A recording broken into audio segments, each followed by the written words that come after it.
یہ تبلیغ کا کام کسی فرقے کا نمائندہ نہیں ہے، یہ اسلام کی نمائندگی ہے۔ ان الدین عند اللہ الاسلام، یہ اسلام کی نمائندگی ہے۔ هو سماکم المسلمین من قبل، یہ اسلام و ایمان کا نمائندہ ہے۔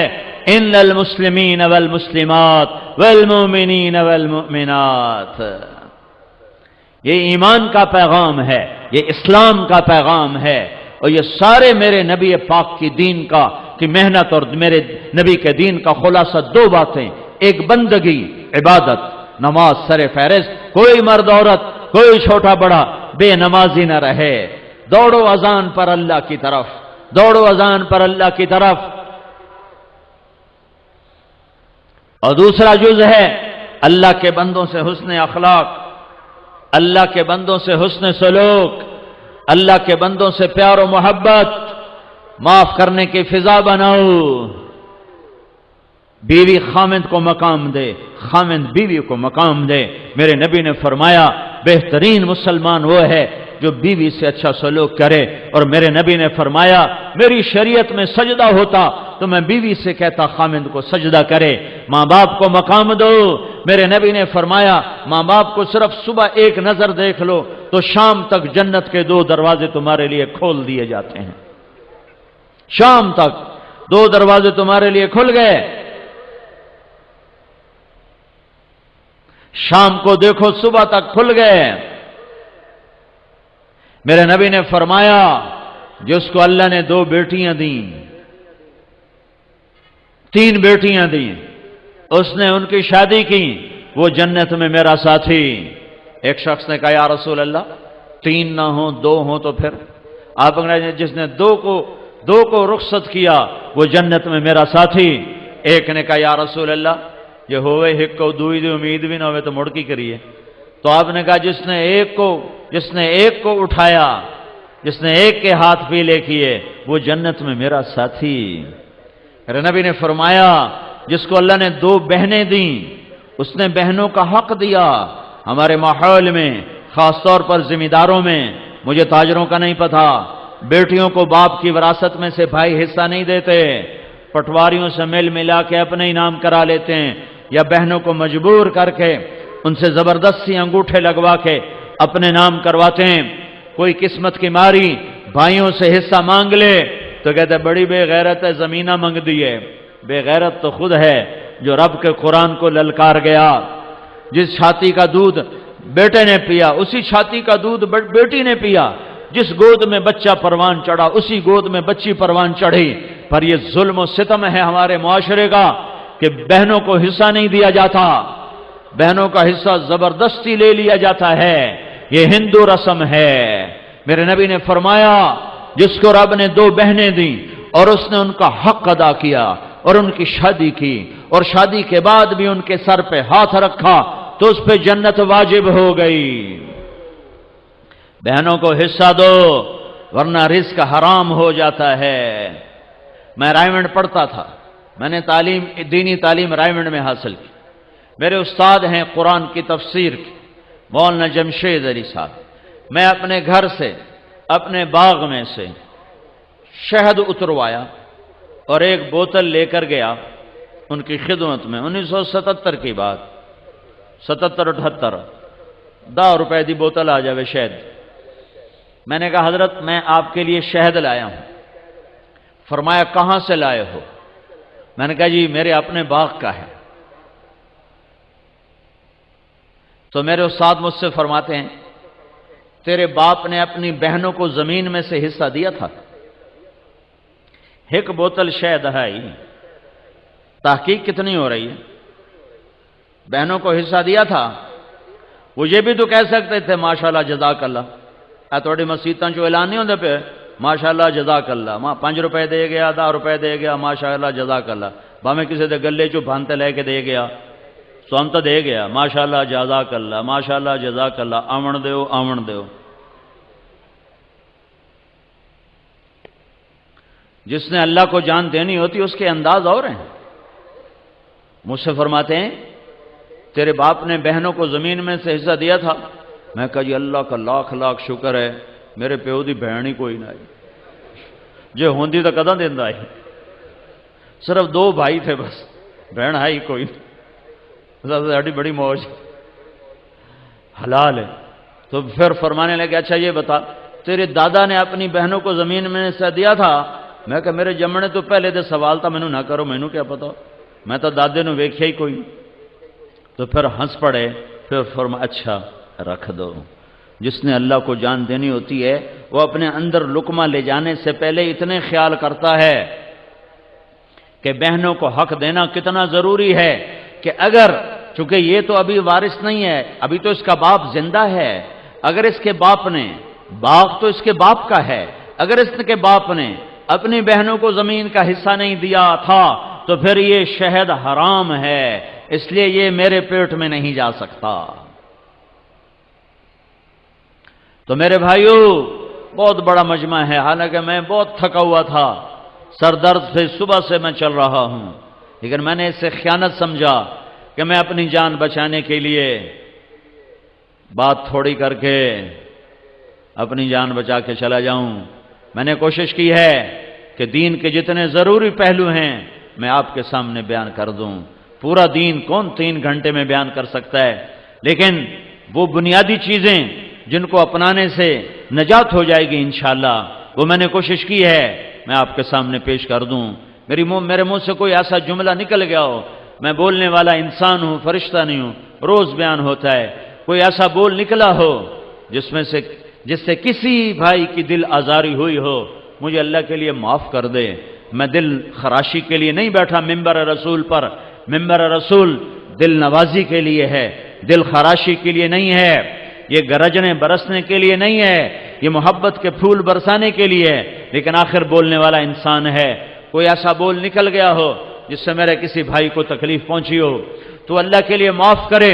لیکن میں اپنی ساری بات کا خلاصہ پھر پیش کرتا ہوں کہ اللہ کو منزل بناؤ اور اللہ کو پانے کے لیے محمد مصطفیٰ کی غلامی میں آؤ، اور میرے محبوب صلی اللہ علیہ وسلم کی غلامی 2 حصوں میں مکمل. ایک عبادت جس میں نماز سب سے اعلیٰ، ایک اخلاق جس میں معاف کرنا سب سے اعلیٰ ہے، سب سے اعلیٰ ہے. معاف کرنا سیکھو، درگزر کرنا سیکھو، غصے کو پی جانا سیکھو تو آپ کی زندگی جنت ہے. یہ پیغام زندگی ساری دنیا کے انسانوں تک پہنچانا یہ میرے آپ کے ذمے ہے. تبلیغ کا کام کوئی جماعت نہیں ہے کہ ہم آپ کو تبلیغی جماعت کا ممبر بنانا چاہتے ہیں، تبلیغی جماعت کا ووٹر بنانا چاہتے ہیں. ہم گئے لالیاں. ایک آدمی، میں گشت میں گیا تو ایک آدمی سے میں نے مصافحہ کیا تو اس نے ہاتھ پیچھے کر لیا ایسے، کہنے لگا توڑ نال مصافحہ بھی حرام ہے. تو میں نے آگے بڑھ کر اس کو گلے لگا لیا. میں کہا یار ہمارے نبی نے تو منافقوں کے بھی جنازے پڑھ دیے، تم مسلمانوں سے اتنی نفرت کرتے ہو کہ مصافحہ بھی حرام ہے. آپ کو معلوم ہے کہ عبداللہ بن ابی کا جنازہ میرے نبی نے پڑھا دیا، وہ کا شاید بخشش ہو جائے. حضرت عمر نے روکا، یا رسول اللہ یہ تو منافق ہے، آپ کیوں پڑھا رہے ہیں؟ تو میرے نبی نے کہا میرے اللہ نے ابھی روکا نہیں، منع نہیں کیا، میرے اللہ نے کہا ہے پڑھ یا نہ پڑھ میں معاف نہیں کروں گا، میں پڑھتا ہوں شاید معاف ہو جائے. اور ایک دفعہ آپ نے کہا میرے اللہ نے کہا تھا تو 70 دفعہ بھی پڑھ تو میں معاف نہیں کروں گا. اگر میرا اللہ یوں کہتا کہ تو 70 دفعہ پڑھے گا تو میں بخشش کر دوں گا تو میں اس کا 70 دفعہ جنازہ پڑھ دیتا. تو میں اس کو میں کہا بھائی کوئی غلط فہمی ہو گئی ہوگی آپ کو کہ ہم بھی آپ کے مسلمان بھائی ہیں اور اللہ پاک کی نسبت سے آپ سے ملنے آئے ہیں. بھائیو اللہ کی محبت میں آپ سے ملنے آئے ہیں. بھائی ہماری کوئی تھوڑی بات ہی سن لو. خیر وہ تھوڑی دیر تو غصے میں آیا، اس کے بعد وہ بیٹھ جاؤ اس کے بعد وہ آہستہ آہستہ نا چپ ہوتا گیا. پھر کہنے لگا اصل میں بات یہ ہے کہ بھائی یہ کوئی بات کا طریقہ ہے، بیٹھو شاباش. پھر وہ کہنے لگا اصل میں بات یہ ہے کہ تم لوگ جو ہے نا لوگوں کے لکھتے ہو نام اور پھر چڑھاتے ہو رجسٹر پر چڑھاتے ہو، پھر اس کے بعد تم جو ہے نا ایک دن سیاست میں آ جاؤ گے اور پھر کہو گے حکومت سانو دیو، ویکھو ساڑے ووٹ کتنے زیادہ ہو گئے۔ تو مجھے کبھی کبھی خیال آتا ہے اگر وہ زندہ ہو تو میں اس کو جا کے ملوں کہ 30 سال تا ہو گئے حالی تائیں تو سیاست چاہے کوئی نہیں ہے۔ تو بھائی تبلیغ نہ کوئی سیاسی تعبیر ہے، نہ کسی فرقے کی نمائندہ ہے، نہ یہ کسی حکومت کی طرفداری ہے، یہ اللہ اس کے رسول کا پیغام ہے جو ختم نبوت کی وجہ سے پوری دنیا تک پہنچانا ہمارے ذمے ہے۔ اس پر چلتے ہوئے اوروں تک پہنچانا۔ روزمرہ کی زندگی میں نماز زندہ کرو، اس زبان کو غیبت سے بچاؤ، ماں بیٹی بہن کی گالی سے بچاؤ، لوگوں کی پگڑیاں اچھالنے سے بچاؤ، اور لوگوں کو عزت دو چاہے بے عزت ہونا پڑے، لوگوں کو اونچا کرو چاہے نیچا ہونا پڑے۔ اللہ کی قسم اللہ تمہیں اونچا کر کے دکھا دے گا۔ تو میرے بھائیو، اس تبلیغ کے کام کو سنجیدگی سے لو، انسانیت کے رخ پھر گئے ہیں۔ 1994 میں ہم آئے تھے، یہاں جماعت آئی تھی، یہ عرب والا جو مرکز ہے نیا چھوٹا سا تھا، یہاں پورا کوئی ہم نے 3-4 دن سورش علاقے میں بھاگ کے لوگوں کو اکٹھا کیا، تو اللہ کی قسم 300 آدمی اکٹھے نہیں ہوئے تھے، 300 اکٹھے نہیں ہوئے تھے۔ اور یہ آج اس مجمع کو اللہ گنے گا یا اس کے فرشتے گنیں گے، مجھے نہیں خبر کہ یہ اتنا مجمع کہاں سے آیا، یہیں سے ہی آیا ہے، یہیں سے اٹھ کر آیا ہے۔ یہ وہ محنت ہے جس کے اثرات اللہ تعالیٰ ظاہر فرما رہا ہے، اور مجھے نظر آ رہا ہے کہ 95-96% مجھے نوجوان نظر آ رہے ہیں۔ یہ بھی اس بات کی نشانی ہے کہ اللہ ہدایت کی ہوا چلانے والا ہے اور اسلام کا سورج چمکنے والا ہے۔ ایک دور تھا لوگ مسجدوں سے ہمیں نکالتے تھے، نکل جاؤ، وہابی آ گئے، گستاخ رسول آ گئے، نبی دے نام منن والے آ گئے، اور ایسے دھکے دیتے تھے اور ایسے گالیاں نکالتے تھے۔ یہ بہت پہلے کا دور ہے، لیکن اللہ تعالیٰ کا احسان ہے لوگ قربانی سے چلتے رہے اور اپنی جان مال کے ساتھ پھرتے رہے۔ ایک گاؤں میں کبھی نہیں بھولوں گا، میں نیا تبلیغ میں تھا، ہم ایک گاؤں میں پہنچے پیدل تھک ہار کے، ابھی سامان رکھا ہی تھا کہ مسجد کے امام آئے، انہوں نے ہمیں ماں بہنوں بیٹیوں کی گالیاں نکالی، اتنی غلیظ گالیاں کہ زمین کانپ اٹھے، آسمان تھر تھر آ جائے۔ اور میں بالکل نیا تھا تو انہوں نے بستی کے لوگ بلائے، انہوں نے ہمارے بستر اٹھا کے باہر پھینک دیے، اور پھر انہوں نے فرمایا مسجد دھوو، مسجد ناپاک ہو گئی ہے۔ مسجد میں تو کافر بھی آ جائے تو ناپاک نہیں ہوتے۔ میرے نبی کے پاس کافر ملنے آتے تھے، مسجد میں بٹھائے جاتے تھے۔ طائف کے کافر آئے، میرے نبی نے مسجد میں بٹھایا، یہ تو نہیں فرمایا مسجد دھو دو۔ ہائے ہائے، اتنا تعصب، انہوں نے ہمارے بستر باہر پھینک دیے کہ نکل جاؤ، نہ تسی نبی دے منن والے، نہ تسی نبی دے عاشق۔ تو مجھے تو کوئی پتہ نہیں تھا، میں تو کالج سے سیدھا تبلیغ میں آیا، دین کا زیادہ پتہ نہیں تھا، یہ فرقوں کا بھی کوئی پتہ نہیں تھا، لیکن میں خود اپنے اندر تجزیہ کر رہا تھا، یہ کیسے دعویٰ کر رہا ہے کہ میں عاشق رسول ہوں؟ یہ مسجد میں ماں بہنوں کی گالیاں نکال رہا ہے اور کہتا ہم عاشق رسول ہیں، اور یہ جو گالیاں کھا کے چپ، اور ایک لفظ نہیں بولے، ایک لفظ، اور چپ کر کے بستر اٹھا کے ان کو دعائیں دیتے ہوئے آگے نکل گئے۔ میں کہا اگر یہ گستاخ رسول ہیں تو پھر کیا ان کو عاشق رسول کہا جا سکتا ہے کہ جو مسجد میں کھڑے ہو کے ماں بہن کی گالیاں دے رہے ہوں اور مصلی رسول پر بھی کھڑے ہو رہے ہوں؟ میرے بھائیو، میں ہاتھ جوڑتا ہوں، میں ہاتھ جوڑتا ہوں، نکلو تعصب سے، نکلو تعصب سے نکلو۔ میں نے 3 گھنٹے ہو گئے مجھے بات کرتے ہوئے، میری کوشش رہی ہے کہ میں اسلام کو اجاگر کروں۔ فلانا بھیڑا ہے، ہم چنگے ہیں، اسا چنگے ہیں تو بھیڑن، اسا سچے ہیں تو کوڑن، اسا حق تھے تو باطل تھے، اسی عاشق تھے تو گستاخ ہے۔ میں بھی کہہ سکتا ہوں، میں بھی تمہارے اندر نفرت کی آگ بھڑکا سکتا ہوں، لیکن میں نے اللہ کو جان دینی ہے، میرے اس بول کا مجھ سے حساب لیا جائے گا، مجھے اپنے اللہ کو جواب دینا ہے۔ امت کو توڑنے والا بول، امت کو توڑنے والا بول۔ یہ تو میرے بھائیوں کلمہ کفر کے قریب چلا جاتا ہے۔ تو امت بنو، امت بنو، امت بنو، ایمان والے بنو، اسلام والے بنو، باقی ساری نسبتیں ہٹا دو۔ تم سے پوچھو تم کون ہو، کہو جی ہم مسلمان ہیں۔ میں ایک جگہ تھا تو ایک ادھیڑ عمر شخص مجھ سے کہنے لگے پرانی بات ہے بیٹا تم کون ہو؟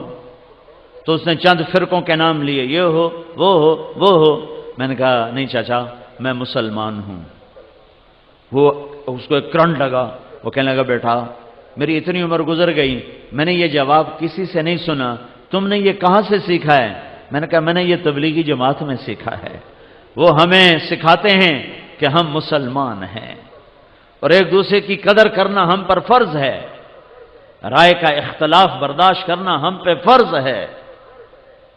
تو میں سارے مجمع کے سامنے ہاتھ جوڑتا ہوں، ایک تو اپنے اللہ سے معاملہ درست کرو توبہ کے ساتھ، ایک اللہ کے بندوں سے معاملہ درست کرو معافی کے ساتھ، اور اس پاک پیغام کو لے کر دنیا میں پھرو۔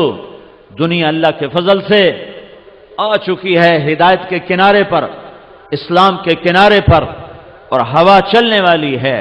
یوفی الصابرون اجرہم بغیر حساب، میں تیری امت کے صبر والوں کو بے حساب دوں گا۔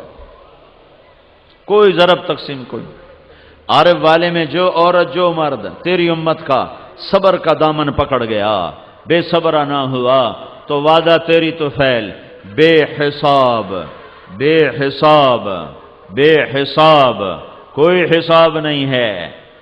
اعلان ہوگا، اب اگلی اعلان ہوگا، فَلْيَكُمْ أَهْلُ صَبْرٍ، اب اللہ اعلان کرے گا فَلْيَكُمْ أَهْلُ صَبْرٍ، ہاں بھائی صبر والے کھڑے ہو جاؤ۔ تو کچھ مرد کچھ عورتیں ہیں کھڑے ہوں گی اسی امت میں سے، صبر والے آ جاؤ بھائی۔ تو ایک طبقہ آئے گا عورتوں کا مردوں کا، تو اللہ نا ان کی شان کو ظاہر کرنے کے لیے خود ہی اگلا قدم اٹھائے گا۔ فرشتے نے اگو کر دے اس کا، انہوں نے روکو، انہوں کو حساب دو۔ تو فرشتے کہیں گے او بھائی صاحب، او بھائی صاحب کدھر جا رہے ہو؟ کہا جنت جا رہے ہیں۔ کہا حساب دا دیتی جاؤ۔ اب سارا مجمع سن رہا ہے، کہیں گے ہمارا حساب ہے ہی کوئی نہیں، ہمارے رب نے کہہ دیا بے حساب۔ تو وہ کہیں گے تم کون ہو؟ کہیں گے ہم صبر والے ہیں، صبر والے ہیں۔ کہاں ہاں ہاں بے شک بے شک، صبر والوں کی یہی جزا ہے، تشریف لے چلیے تشریف لے چلیے۔ جیسے یہ نہیں پھاٹک کے اوپر کوئی آتا کہتا میں ڈی ایس پی ہوں، ہاں تشریف لے آؤ جی تشریف لے آؤ جی، میں ایس پی ہوں، میں فلاں ہوں، میں اچھا جی تشریف لے آؤ جی تشریف لے آؤ جی۔ تو اس دن اللہ کہے گا صبر والے، صبر والے، اوہا صبر والے، تو آ گئے وہ صبر والے۔ یہ صبر والوں کے ساتھ اور کیا ہوگا؟ یہ تو یہ ہو گیا کہ بغیر حساب، اگلا وہ یہ تو ہو گیا حساب کوئی نہیں، آگے دوں گا بے حساب، دوں گا بے حساب۔ وہ کیا ہے؟ اولئک یجزون الغرفۃ بما صبروا، بما صبروا، ان کے صبر کے بدلے میں ان کے لیے کچھ محل تیار کیے جائیں گے۔ محل، وہ محل کیسے ہوں گے؟ ان کے نیچے کوئی پلر نہیں، ستون، اوپر کوئی زنجیر نہیں، وہ ہوا میں لٹکے ہوئے ہیں، ہوا میں، اور وہ ایسے چلتے ہیں جیسے جہاز نہیں اڑتا، جہاز، وہ جہاز کی طرح پوری جنت میں اڑتے ہیں، پورا محل اڑتا ہے۔ تو صحابہ نے پوچھا یا رسول اللہ تو جب وہ ہوا میں ہوگا، نیچے پلر کوئی نہیں، اوپر زنجیر کوئی نہیں، دوے پاسو پوڑی کوئی نہیں، تو اتنے چڑھنا کیویں؟ تو میرے نبی نے فرمایا مثل الطیر، مثل الطیر، کہ تم دیکھتے ہو نا پرندہ زمین پہ بیٹھا ہوتا ہے تو اس کا جی چاہتا ہے میں اپنے گھونسلے میں چلا جاؤں، تو یوں پر ہلاتا ہے اور اڑ کر اپنے گھونسلے میں چلا جاتا ہے۔ یہ ایسے اڑ کے وہاں چلے جائیں گے اور وہ محل ان کو لے کر ساری جنت کی سیر کرائے گا۔ یہ کن کے لیے ہے؟ یہ صبر والوں کے لیے ہے۔ پھر اور اللہ کیا کہہ رہا ہے؟ پھر یہ اللہ تعالیٰ کیا کہہ رہا ہے؟ انی جزیتہم اليوم بما صبروا انہم هم الفائزون، ان کے صبر کے بدلے میں آج اللہ نے ان کو کامیاب کر دیا ہے۔ اور اللہ کیا کہہ رہا ہے؟ وَجَزَاهُمْ بِمَا صَبَرُوا جَنَّةً وَحَرِيرًا، آج ان کے صبر کے بدلے میں اللہ ان کو جنت بھی دے رہا ہے۔